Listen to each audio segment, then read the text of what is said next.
حضرت نوح علیہ السلام کی تیار کردہ کشتی میں پخانہ کرنا شروع کر دیا. اس نے اس کو بتایا، اس نے اس کو بتایا، میں یوں کر کے آیا. جتنی بڑی وہ کشتی تھی ساری کی ساری پخانہ گند کر کر کے بھر دی، اوپر کانوں تک بھر دی. اللہ کے نبی کا پھر دل دکھا، الہی یہ کیا بنی؟ فرمایا گھبرانا، مجھے اپنی کبریائی کی قسم اگر انہی سے صاف نہ کراؤں تو میری خدائی کیا ہوئی؟ آپ گھبرائے نا. عورتیں پخانہ کرنے جا رہی ہیں، چلو چلو چلو. نبی کی وہ ہے نا جو یوں کرتا پھرتا ہے، یہ اس کی کشتی ہے، اس میں چل کر پخانہ کر کے آئیں گے. عورتیں آ رہی ہیں، مرد آ رہے ہیں، جوان آ رہے ہیں، بوڑھے اور سمجھا رہے ہیں. ہمیشہ رواج اور رسم کے بارے میں اور شرکیہ باتوں کے بارے میں نوجوانوں کو بوڑھے سمجھایا کرتے ہیں، نئی باتوں پہ نہ لگنا، ہمارا پرانا زمانہ یاد رکھنا، ہمارے باپ دادا یوں کیا کرتے تھے.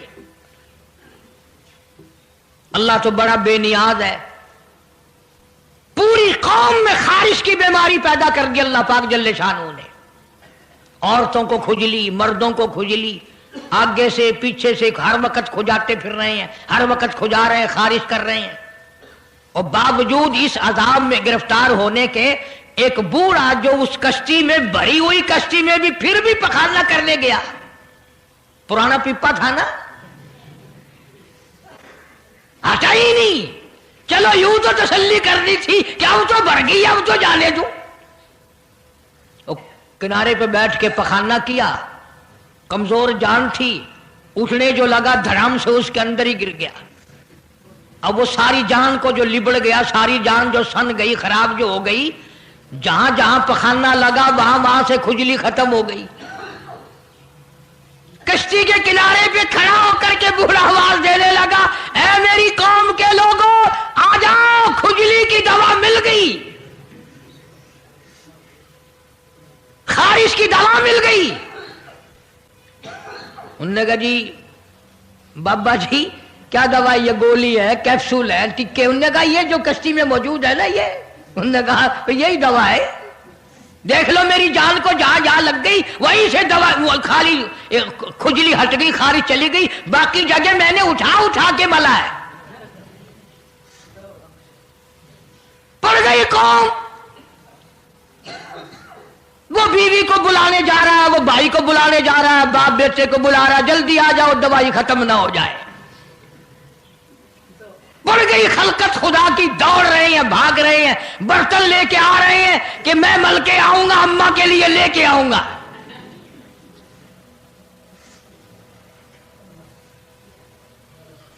خدا جا ہوا. یہاں تک لکھا مفسرین نے کہ گھڑیوں کی گھڑیوں میں سارا اٹھا کر لے گئے، پھر جب نہیں ملا کشتی دھو دھو کر پینے لگے، اور جو پیوے اسی کی خارش ختم، جو ملے اسی کی کھجلی ختم. اللہ پاک نے آواز دی، کیوں میرے نوح علیہ السلام دیکھ رہے ہو؟ کہ جی ہاں. کہ پھر مانتے ہو نا میری خدائی کو؟ دیکھ لو انہیں سے صاف کرا دی کہ نہیں. یعنی گو کھانا منظور کر لیا، نبی کی بات نہ مانی، پیغمبر کی بات نہ مانی، اللہ کے جلیل القدر نبوت کے تاج والے کی بات نہ مانی.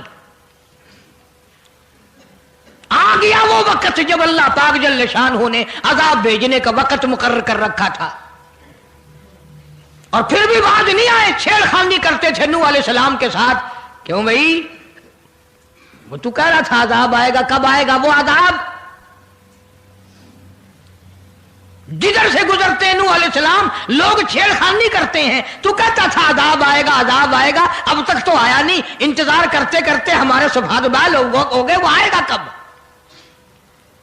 اللہ کا پاک پیغمبر نوح علیہ السلام روتے روتے گزر جاتے. اللہ کے قہر کو دعوت نہ دو، پناہ مانگو، توبہ کرو.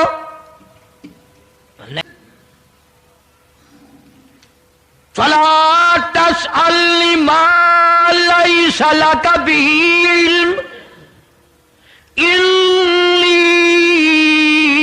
اعظک ان تکون من الجاہلین. मैं इस तेरे बेटे से इतना नाराज हूं, इतना नाराज हूं, मेरी रहमत इससे इतनी दूर है, अगर तेरी जुबान से इसका दोबारा नाम निकल गया, नबूवत का ताज उतार कर नबियों की फहरिस्त में से तेरा नाम उड़ा दूंगा।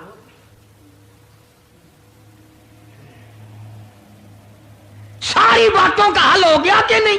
फलाना यूं अल्लाह से लेकर देता है, फलाना जबरदस्ती करा लेता है, फलाना अल्लाह मियां से यूं मनवा लेता है। आओ उसकी बेपरवाह जात को देखो, 950 साल मार खाई, कुरान गवाह, सैकड़ों जगह नूह अलैहिस्सलाम का किस्सा कुरान में है। वो एक बेटे का नाम ले दिया तो अल्लाह का जलाल देखा। और फिर नबी के सिवा अल्लाह के जलाल को कोई नहीं समझता। अल्लाह के कहर को जितना पैगंबर समझता है इतना कोई नहीं समझ सकता, इसलिए कि वो बराह रास्त खुदा से बातें करता है, खुदा का बरगुजीदा बंदा और नुमाइंदा होता है। फौरन अल्लाह का नबी डरा, पैगंबर इतना बड़ा जलीलुल कदर नबी होकर घबराया, फौरन झोली फैला दी, रब्बी अऊज़ु बिका अन अस्अलका मा लैसा ली बिही इल्म व इल्ला तगफिरली व तरहमनी अकुम मिनल खासिरीन। मेरे अल्लाह, अगर तूने रहम ना फरमाया, तेरी करीमी का दरिया मुझे ना मिला, तेरे रहम की चादर अगर मेरे सर से उतर गई तो मैं तो मारा जाऊंगा। तेरा करम मांगता हूं, तेरी बेनियाजी का सदका मांगता हूं। ऐ रहीम, करम फरमा, मुझसे गलती हुई, मुझसे भूल हुई, मुझे माफी अता फरमा।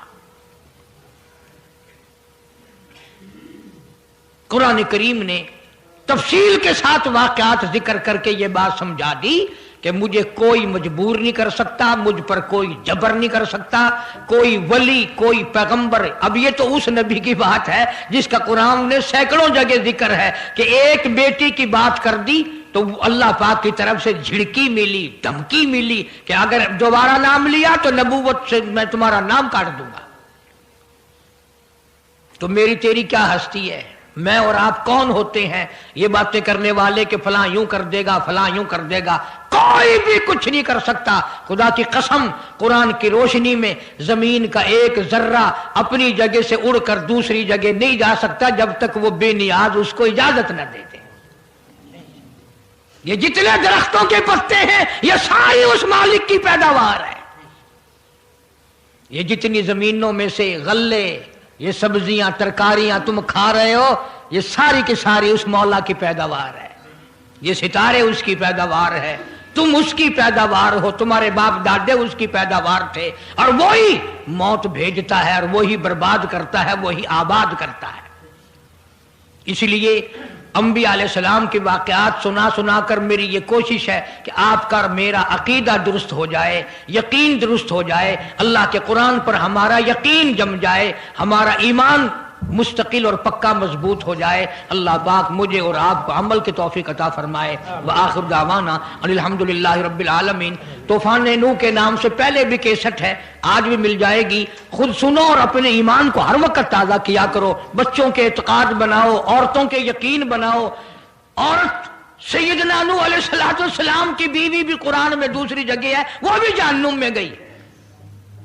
नबी की बात पर उसने भी यकीन ना किया, तो अगर नबी की बात ना मानने पर नबी की बीवी जहन्नुम में चली गई तो मेरी तेरी बीवियों के बारे में क्या कोई ठेका है वो जन्नत की वारिस बनेंगी?